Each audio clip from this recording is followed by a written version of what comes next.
संकट जितकं मोठं तितका राजांचा हुरूप दांडगा. मोगलांनी आक्रमणाचा पवित्रा टाकलेला पाहताच त्याला तोंड देण्यासाठी राज उभं टाकलं. दुसऱ्या दिवशी खलिते घेऊन जासूद गडावरून रवाना होऊ लागले आणि मोरोपंत पेशवे कुडाळ भागात होते. त्यांना पायदळ घेऊन महाडात येण्याची राजांनी आज्ञा केली. कुडाळ वगैरे सर्व लांब लांबच्या ठिकाणाहून सैन्य काढून आणून ते महालात जमवण्याचा राजांचा इरादा होता. राजांच्या पत्रानुसार पांगलेली मराठी सेना महाडला गोळा झाली. सूर्यराव काकडे आपल्या फौजेनेशी राजांच्या जवळच होते. राजांचे सत महाडला गेले आणि राजांच्या सैन्याने महाड शहर गजबजून गेलं. महाडमध्ये मोरोपंत पिंगळे दाखल झाले. त्याचबरोबर रुपाजी भोसले, खंडोजी जगताप, मोरो, नाथनाथ असे अनेक वजीर उमराव राजांच्या आज्ञेची वाट पाहत होते. पुण्याची बातमी साऱ्यांना कळाली होती. साऱ्यांच्या मनात दिलेर खानाचा सूड उगवायचा होता. मोरोपंत म्हणाले, महाराज आज्ञा होईल तर आम्ही दिलेर खानावरती चालून जातो. क्षणभर राजांचा हात दाढीवर विसावला. त्यांनी सांगितलं, मोरोपंत मोगली फौजांचा पराभव करणं इतकं अवघड नाही, हे आम्हाला माहीत आहे. पुण्याचा शह उठवण्याचा आम्ही दुसरा मार्ग शोधला आहे. प्रतापरावांना आणि आनंदरावांना वर घाटावरून सालेरीचा वेढा उठवण्यासाठी चालून जाण्यास आम्ही कळविलं आहे. तुम्ही फौज घेऊन कोकणात जा. दोन्ही बाजूनी एकाच वेळी हल्ला चढविताना मोगली फौजेचा पाडा व्हायला आणि सालेरी मोकळी व्हायला अवकाश लागणार नाही. हे यश मिळवलं ना तर पुण्याचा शह चटकन सुटेल, असा आमचा कयास आहे. यात भवानी तुम्हास यश देव. राजांनी सर्वांना वेळे दिले आणि महाडची फौज मोठ्या उत्साहानं सालेरीकडे कूच करू लागली. राजांची आज्ञा प्रतापरावांनाही पोचली होती आणि आनंदराव आपल्या घोडदळानेशी सालेरीकडे निघाले. प्रतापरावांना मदत करण्यासाठी कोकणातून निघालेली फौज अंतर कमी करीत होती. दोन्ही सैन्यांची जासूद एकमेकांना आपले टप्पे कळवित होते. दोन्ही फौजा एकत्र आल्या आणि एल्गाराचा दिवस ठरला. सालेरीच्या गडाला 50,000ची मोगल फौज वेढा देऊन बसली होती. गडाच्या सर्व बाजूनी वेढा जारी होता. मोगल सरदारांचे डेरे, शॅमियाने आणि छावणीच्या रावट्या ठिकठिकाणी दिसत होत्या आणि ऐषारामी थाटात इखलास खान वेढ्यावरती नजर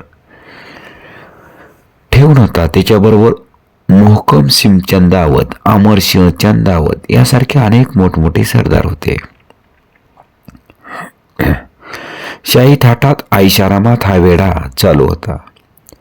औरंगजेबाने अफाट दौलत आणि अगणित फौज दिल्यामुळे कोणालाच वेळ काळाचं भान नव्हतं.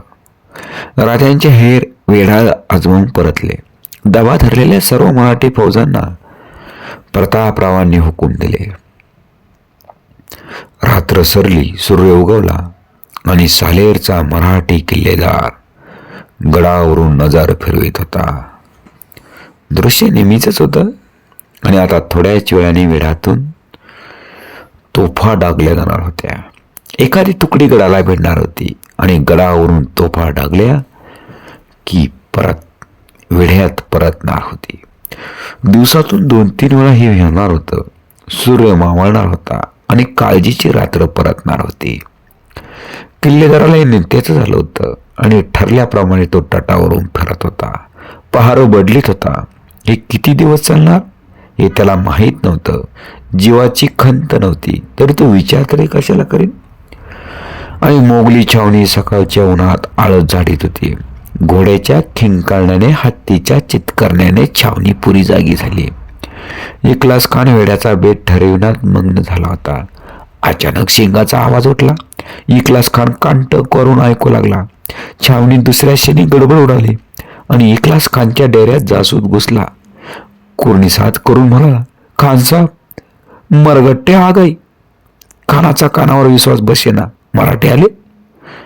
खानाने भराभर हुकूम दिले आणि सारा छावणीत एकच गडबड उडाली. एका छावणीतून दुसऱ्या छावणीत स्वार धावू लागले.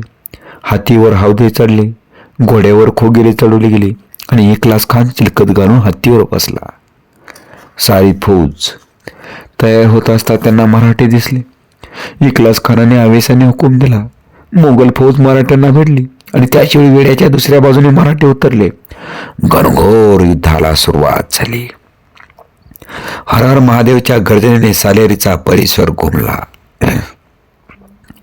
टापांचा आवाज, शस्त्रांचा खरखराट, घोड्यांचे हत्तीचे ओरडणं आणि वर्मी घाव लागताच उठणारी अंतकालची आर्त किंकाळी, अशा अनेक आवाजाने भूमी कंपित होत होती आणि दोन्ही बाजूंची हजारो माणसं पडली. रक्ताचं पूर वाहिलं आणि मोगल सेनेला जीव वाचवता पुरे वाट झाली.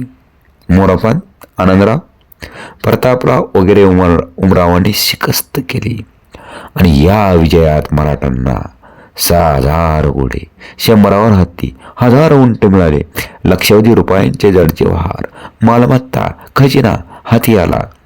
खासी इखलास खानाचा पाडाव झाला आणि मोगलाईचे 22 नामांकित वजीर ठरले. या युद्धात मराठ्यांचे अनेक वीर पडले, पण त्यात ज्यांच्या शौर्याने रणाशोभा आणली आणि मृत्यूने विजयाचा आनंद लाभू दिला नाही, असा एक नामांकित सरदार होता. त्याचं नाव होतं सूर्यराव काकडे. आणि सूर्यराव काकडे असे लढले की इतिहासामध्ये मात्र अजरामार झाले. सूर्यराव काकडे हे छत्रपती शिवरायांचे बालसवंगडी होते आणि तेव्हापासून मात्र राजांच्या सेवेमध्ये प्रत्येक मोहिमेमध्ये सूर्यराव काकडे हे अग्रभागी होते. त्यामुळे त्यांना सरदारकी मात्र दिलती आणि नुसते सरदारपणामध्ये रमणारे सूर्यराव काकडे नव्हते. प्रत्येक वेळेस मात्र पराक्रमाची पराकाष्ठा करणार हे सूर्यराव काकडे. आणि ह्याच वेळेस मात्र सालेरीच्या युद्धामध्ये सालेरीचा किल्ला हा सर्वाधिक उंचीचा मात्र किल्ला. जसा महाराष्ट्रात कळसूबाई उंच शिखर, तसं गडकोटामध्ये सालेरी हा सर्वात उंच गडकोट आणि तिथेच झालेलं हे सर्वात मोठं सालेरीचं युद्ध.